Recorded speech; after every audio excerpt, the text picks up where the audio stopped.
ನಮಸ್ಕಾರ ವೀಕ್ಷಕರೇ. ಬಿಹಾರ ಎಲೆಕ್ಷನ್ ರಿಸಲ್ಟ್ಗೆ ಇನ್ನು ಕೆಲವೇ ಗಂಟೆಗಳು ಬಾಕಿ ಇವೆ.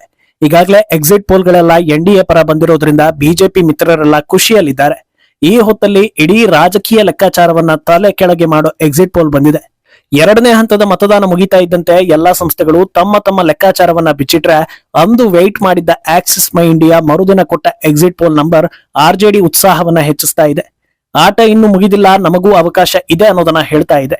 ಅಂದ್ಹಾಗೆ ಈ ರೀತಿಯ ನಂಬರ್ ಬರೋದಾದ್ರೆ ಅದಕ್ಕೆ ಕಾರಣ ಏನು ಅನ್ನೋದನ್ನ ಕೂಡ ಸರ್ವೆ ಮಾಡಿದವರೇ ಹೇಳಿದ್ದಾರೆ.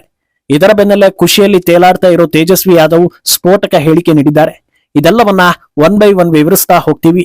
ಈ ವಿಡಿಯೋವನ್ನ ತಪ್ಪದೆ ಕೊನೆ ತನಕ ನೋಡಿ. ಅದಕ್ಕೂ ಮುನ್ನ ಮೀಡಿಯಾ ಮಾನ್ಸ್ಟರ್ ಚಾನಲ್ ಅನ್ನ ತಪ್ಪದೆ ಸಬ್ಸ್ಕ್ರೈಬ್ ಮಾಡಿ. Yes, opinion poll, exit poll, ಸಮೀಕ್ಷೆ, ಅದು ಇದು ಎಲ್ಲವೂ ಕೇವಲ ಒಂದು ಅಂದಾಜಷ್ಟೇ. ಫೈನಲ್ ರಿಸಲ್ಟ್ ನಲ್ಲಿ ಏನ್ ಬೇಕಾದ್ರೂ ಆಗ್ಬೋದು. ಕಳೆದ ಒಂದು ವರ್ಷದಲ್ಲೇ ಸಾಕಷ್ಟು ಸಲ ಇದು ಪ್ರೂವ್ ಆಗಿದೆ. ಅಲ್ಲದೆ ಈ ವಿಡಿಯೋವನ್ನ ನಿಮ್ಮಲ್ಲಿ ಕೆಲವರು ನೋಡೋ ಹೊತ್ತಲ್ಲಿ ಬಿಹಾರ ರಿಸಲ್ಟ್ ಬಂದಿರಬಹುದು. ಆದ್ರೆ ಈಗ ವಿಷಯ ಅದಲ್ಲ. ಎಕ್ಸಿಟ್ ಪೋಲ್ಗಳು ಹೇಗೆ ಸಡನ್ ಶಿಫ್ಟ್ ಆಗುತ್ತೆ ಅನ್ನೋದಕ್ಕೆ ಬೆಸ್ಟ್ ಎಕ್ಸಾಂಪಲ್ ಅನ್ನೋ ಹಾಗೆ ಆಕ್ಸಿಸ್ ಮೈ ಇಂಡಿಯಾ ಸಂಸ್ಥೆ ಕಡೆಯಿಂದ ಎಲ್ಲರನ್ನ ಬೆಚ್ಚಿ ಬೀಳಿಸೋ ನಂಬರ್ ಬಂದಿರೋದು. ನಿನ್ನೆಯವರೆಗೂ ಘಟಬಂಧನಕ್ಕೆ ನಿರಾಶೆ ಮೂಡಿಸೋ ಹಾಗಿದ್ದ ವಾತಾವರಣವನ್ನ ಇನ್ನೂ ಅವಕಾಶ ಇದೆ ಅನ್ನೋ ರೀತಿ ಈ ಸಮೀಕ್ಷೆ ಮಾಡಿದೆ. ಹಾಗಿದ್ರೆ ಇನ್ನೇನು, ಇವರ ಪ್ರಕಾರ ಘಟಬಂಧನ ಗೆದ್ದು ಬಿಟ್ಟಿದೆಯಾ? ಎನ್ಡಿಎ ಈ ಬಾರಿ ವಿಪಕ್ಷದಲ್ಲಿ ಕೂರೋದು ಗ್ಯಾರಂಟಿನಾ ಅಂತ ಕೇಳಿದ್ರೆ ಹಾಗಲ್ಲ.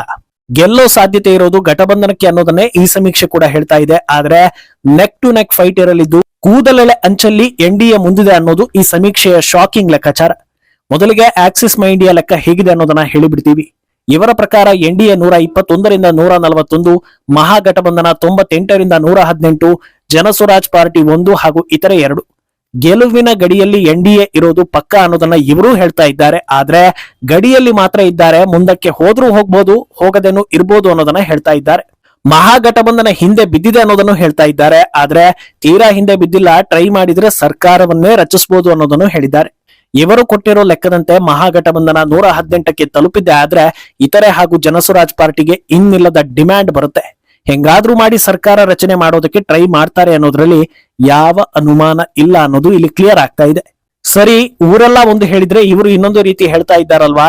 ಹೀಗಾಗೋದಕ್ಕೆ ಬಲವಾದ ಕಾರಣಗಳು ಏನಾದ್ರೂ ಇದೆಯಾ ಅಂತ ನೋಡಿದ್ರೆ ಒಂದಷ್ಟು ಗಮನಾರ್ಹ ವಿಚಾರಗಳನ್ನ ಸರ್ವೆ ಸಂಸ್ಥೆ ಬಿಚ್ಚಿಟ್ಟಿದೆ. ಅದೇನೆಂದ್ರೆ, ಮುಸ್ಲಿಂ ಜನಸಂಖ್ಯೆ ದೊಡ್ಡ ಮಟ್ಟದಲ್ಲಿರೋ ಸೀಮಾಂಚಲವನ್ನ ಬಿಟ್ಟು ಬಾಕಿ ಎಲ್ಲಾ ಪ್ರದೇಶಗಳಲ್ಲೂ ಎನ್ಡಿಎ ಮುನ್ನಡೆ ಸಾಧಿಸಲಿದೆ. ಅದರಲ್ಲೂ 2020ರಲ್ಲಿ ಎನ್ಡಿಎ ತೀರಾ ಹಿನ್ನಡೆಯನ್ನ ಅನುಭವಿಸಿದ್ದು ದಕ್ಷಿಣ ಬಿಹಾರದಲ್ಲಿ. ಆದ್ರೆ ಈ ಬಾರಿ ಅಲ್ಲಿ ಎನ್ಡಿಎಗೆ ದೊಡ್ಡ ಮಟ್ಟದಲ್ಲಿ ಮತಗಳು ಸಿಗಲಿವೆ ಅಂತ ಹೇಳಿದ್ದಾರೆ. ಹಾಗಿದ್ಮೇಲೆ ಇನ್ನೇನು ಹಿನ್ನಡೆ ಆಗೋದು ಯಾಕೆ ಅಂತ ಕೇಳಿದ್ರೆ ಅದು ಉತ್ತರ ಬಿಹಾರ. ಉತ್ತರ ಬಿಹಾರದಲ್ಲಿ ಆರ್ಜೆಡಿಯ ಪರ್ಫಾರ್ಮೆನ್ಸ್ ಈ ಬಾರಿ ಎಲ್ಲರ ಕಣ್ಣನ್ನ ಅರಳಿಸ್ತಾ ಇದೆ. ಎಲ್ಲರ ಎಣಿಕೆಗೂ ಮೀರಿದ ಪೈಪೋಟಿಯನ್ನ ಉತ್ತರ ಬಿಹಾರದಲ್ಲಿ ಆರ್ಜೆಡಿ ಕೊಟ್ಟಿದೆ. ಇದೇ ಅವರ ಲೆಕ್ಕ 118ರವರೆಗೆ ಅಂದಾಜಿಸೋದಕ್ಕೆ ಕಾರಣ ಆಗಿರೋದು. ಆದ್ರಿಂದ ಆಟ ಇನ್ನೂ ಮುಗಿದಿಲ್ಲ. ಫೈನಲ್ ರಿಸಲ್ಟ್ ಬರೋ ತನಕ ಯಾರೂ ಹತಾಶರಾಗೋದು ಬೇಡ ಅನ್ನೋದನ್ನ ಈ ಸಂಸ್ಥೆ ಹೇಳ್ತಾ ಇದೆ. ಏನು, ಇದರ ಜೊತೆಗೆ ಪಕ್ಷವಾರು ಲೆಕ್ಕವನ್ನು ಕೂಡ ಈ ಸಂಸ್ಥೆ ಬಿಚ್ಚಿಟ್ಟಿದೆ. ಅದರ ಪ್ರಕಾರ ಆರ್ಜೆಡಿ 67ರಿಂದ 76, ಜೆಡಿಯು 56ರಿಂದ 62, ಬಿಜೆಪಿ 50ರಿಂದ 56, ಕಾಂಗ್ರೆಸ್ 17ರಿಂದ 21, ಎಲ್ಜೆಪಿ 11ರಿಂದ 16, ಎಡಪಕ್ಷಗಳು 10ರಿಂದ 14, ಜೆಎಸ್ಪಿ 0ಯಿಂದ 2 ಅಂತ ಹೇಳಿದೆ.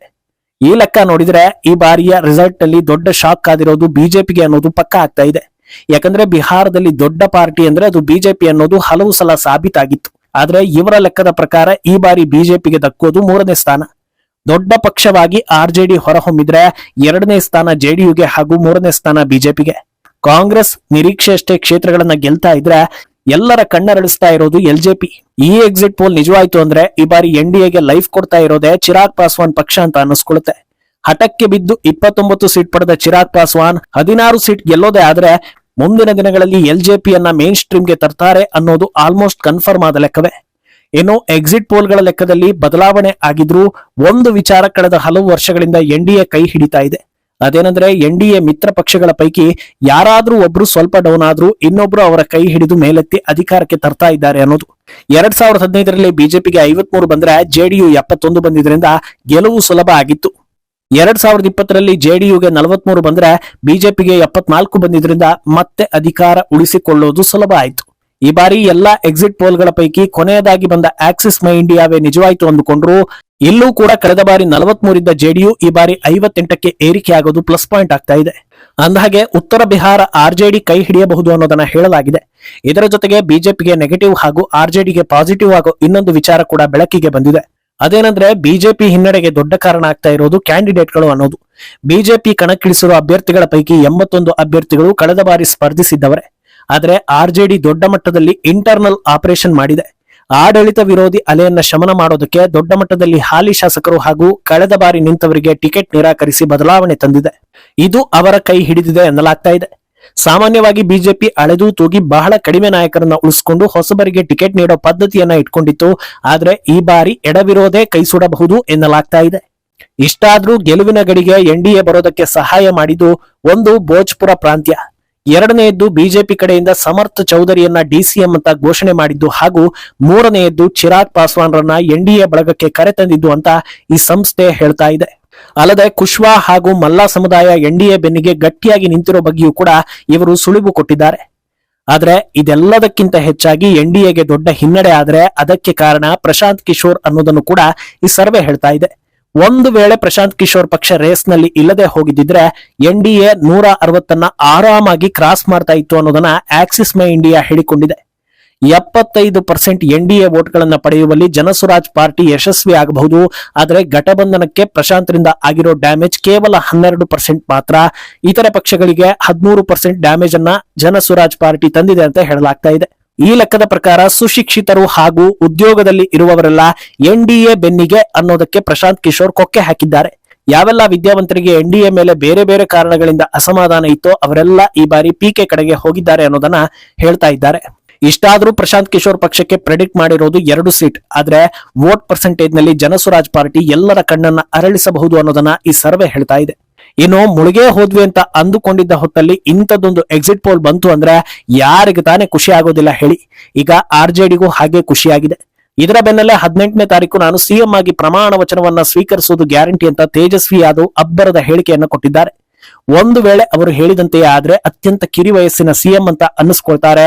ಅದರಲ್ಲೂ ತಂದೆ ತಾಯಿ ಮಾಜಿ ಸಿಎಂ, 100 ಕೋಟಿಯ ಹಗರಣ ಕೇಸ್ನಲ್ಲಿ ಬೇಲ್ ಮೇಲೆ ಹೊರಗಿರೋ ವ್ಯಕ್ತಿಯ ಪುತ್ರ ಸಿಎಂ ಆದ ಅನ್ನೋ ಹೆಗ್ಗಳಿಕೆ ಕೂಡ ಬಿಹಾರದ ಜನತೆಗೆ ಅಂಟಲಿದೆ. ಒಟ್ನಲ್ಲಿ ಎಕ್ಸಿಟ್ ಪೋಲ್ಗಳಲ್ಲೂ ಪೈಪೋಟಿ ಇದೆ ಅನ್ನೋದಕ್ಕೆ ಇದು ಬೆಸ್ಟ್ ಎಕ್ಸಾಂಪಲ್. ಈ ಎಪಿಸೋಡ್ ನಿಮ್ಮಲ್ಲಿ ಕೆಲವರು ನೋಡುವಾಗ ಫಲಿತಾಂಶವೇ ಬಂದಿರಬಹುದು. ಆಮೇಲೆ ಇದನ್ನ ನೋಡಿದ್ರೆ ಎಕ್ಸಿಟ್ ಪೋಲ್ಗಳನ್ನ ಎಷ್ಟು ನಂಬಬಹುದು ಅನ್ನೋದಕ್ಕೆ ಕ್ಲಾರಿಟಿ ಸಿಗುತ್ತೆ. ಮುಂದೇನಾಗುತ್ತೆ ಅನ್ನೋದನ್ನ ಕಾದು ನೋಡ್ಬೇಕು. ಈ ಬಗ್ಗೆ ನಿಮ್ಮ ಅಭಿಪ್ರಾಯವನ್ನ ತಪ್ಪದೆ ಕಮೆಂಟ್ ಮೂಲಕ ತಿಳಿಸಿ.